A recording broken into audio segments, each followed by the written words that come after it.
Hello అండి, welcome back to our channel Shri Mavullamma Bhimavaram రుచులు.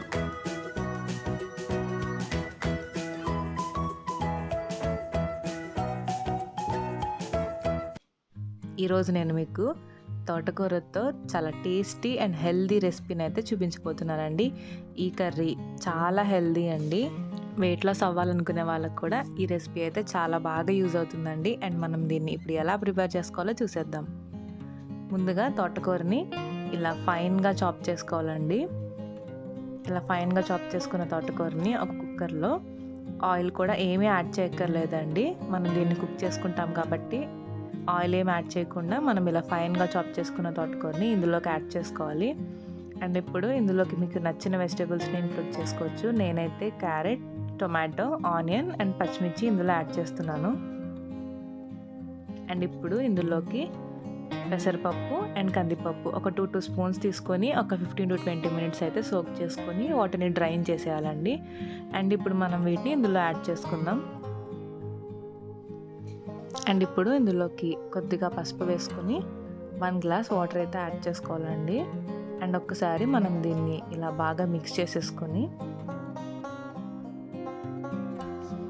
ఇప్పుడు మనం కుక్కర్ మూత పెట్టేసుకొని విజిల్ పెట్టుకొని ఒక 1 విజిల్ వస్తే సరిపోతుందండి. అండ్ ప్రెజర్ అంతా పోయాక మనం మూత ఓపెన్ చేసుకొని చూద్దాం. అండ్ మనకి ఇదైతే చాలా పర్ఫెక్ట్గా కుక్ అయిందండి. అండ్ మనం దీన్ని ఒక్కసారి ఇలా బాగా మిక్స్ చేసుకొని ఇప్పుడు ఇందులోకి టేస్ట్కి తగినంత కారం, సాల్ట్, కొద్దిగా ధనియా పౌడర్ అండ్ అలాగే గరం మసాలా పౌడర్ ఇవన్నీ యాడ్ చేసుకొని మనం దీన్ని బాగా మిక్స్ చేసుకోవాలి. ఇలా మిక్స్ చేసుకున్న తర్వాత ఇందులోకి మీగడ ఉంటుంది కదండి, ఇది కొద్దిగా యాడ్ చేసుకోవాలి. దీనివల్ల మన కర్రీ అయితే చాలా టేస్టీగా ఉంటుంది. అండ్ అలాగే ఒక 1/2 కప్పు మిల్క్ కూడా ఆకుకూర క్వాంటిటీని బట్టి చూసుకొని వేసుకోవాలండి. జస్ట్ మనకి కర్రీ టేస్టీగా ఉండడం కోసం కొద్దిగా ఇలా మిల్క్ యాడ్ చేసుకుంటే సరిపోతుంది. అండ్ మనం దీన్ని ఒక్కసారి ఇలా బాగా మిక్స్ చేసుకుందాం.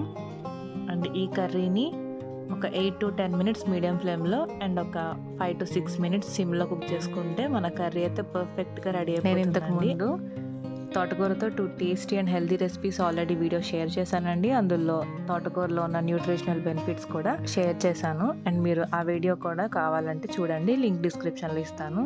అండ్ ఇప్పుడు మనం పోపు వేసుకుందాం. ముందుగా ఆయిల్ యాడ్ చేసుకొని ఇందులోకి వెల్లుల్లి, పొట్టి మినపప్పు వేసుకొని ఫ్రై చేసుకోవాలి. అండ్ ఇప్పుడు ఇందులోకి జీలకర్ర, ఎండుమిర్చి, కరివేపాకు వేసుకొని ఫ్రై చేసుకోవాలి. పోపులు బాగా ఫ్రై అయిన తర్వాత ఇందులోకి మనం కుక్ చేసుకున్న తోటకూర కర్రీని అయితే ఇందులో యాడ్ చేసుకొని మిక్స్ చేసుకోవాలి. అండ్ మన తోటకూర కర్రీ అయితే రెడీ అయిపోయిందండి. మీరు కూడా ఈ తోటకూర కర్రీని అయితే ట్రై చేయండి. అండ్ ట్రై చేసిన తర్వాత మీకు ఇది ఎలా వచ్చిందో నా కమెంట్ సెక్షన్లో కమెంట్ చేయండి. అండ్ మీకు ఈ రెసిపీ నచ్చినట్లయితే ప్లీజ్ లైక్ చేయండి. అండ్ అలాగే ఇలాంటి మంచి రెసిపీస్ కోసం మా ఛానల్ని సబ్స్క్రైబ్ చేసుకోండి. అండ్ బెల్ ఐకాన్ ప్రెస్ చేయడం వల్ల మా వీడియో నోటిఫికేషన్స్ అన్నీ మీకు వస్తాయి. Thanks for watching.